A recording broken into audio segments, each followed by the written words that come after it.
So, you're a story artist and it's your first day on a show. You've got your Cintiq, your email is finally working, but there's this thing called Flix that everyone's talking about that you've got to use, and they did walk you through it, but it was early in the morning and you had a lot going on. Basically, you've forgotten everything that they said to you. Don't panic. These are the top 5 things you need to know to get up and running in Flix. Number 1, how do I get my boards into Flix?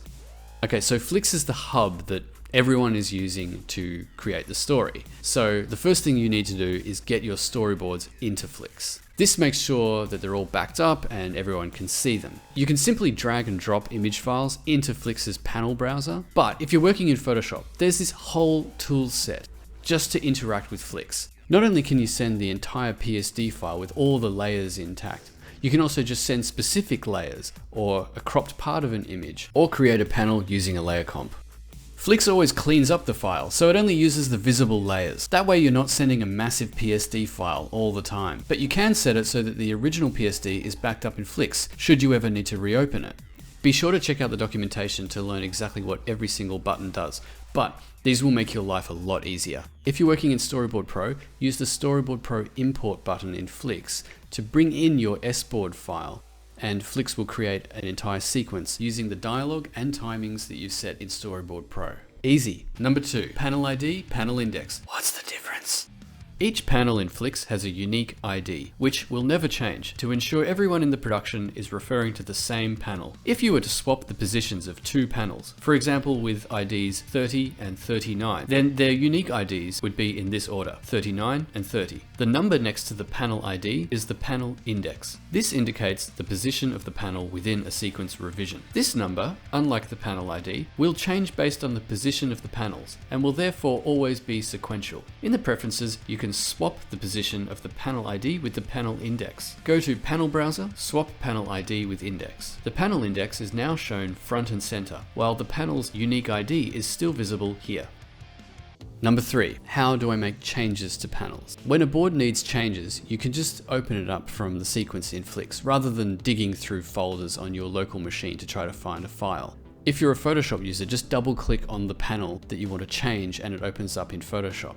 Depending on your settings in Flix, this might be the original PSD file, also known as the master image, which contains every single layer including invisible layers, or it might be the optimized version which was sent from Photoshop to Flix, which won't contain every single layer, just the ones that you wanted. If you're in Storyboard Pro, just keep working in your project file and push that to Flix when you've updated a bunch of panels. Flix detects which ones are the same and which ones have been changed, and just versions up those new ones. Flix keeps track of every change to a sequence, so if it turns out that everybody prefers a previous version of a panel, just click on the bottom of the panel and choose a version from the revisions list. Number 4, how do I add dialogue? Click on the panel you want to add dialogue to, and then just type it into the text field here in the dialogue tab. The text shows up as subtitles in the viewer when you play back the sequence. If you're doing a dialogue pass, you can just switch to the dialogue workspace in Flix and work from there. You do that by clicking this button here. Every version of dialogue is saved in Flix's dialogue history. So if you want to change back to a previous line, then just click on the dialogue history tool and select the version that you want to go back to. Number 5, adding audio to a pitch. Obviously, the best way to judge whether a sequence is working is to play it in real time. But if you want to make changes on the fly to the exact timing of each panel, you can do that by recording a pitch. Just press the record button, then just step through the panels in time with how they should appear on screen. You can also add voiceover and sound effects while you're recording your pitch. Just need a microphone. Another neat little trick here. Press A on the keyboard to add a silhouette of an audience at the bottom of the viewer. This is an old editor's trick, but it helps remind you of what the end goal is. Screenings can be brutal, embarrassing, but they're always helpful, because there's just nowhere to hide if a story beat isn't working. So once your sequence is at a stage where you're ready to screen it for your team, you can click here to play it in pitch mode.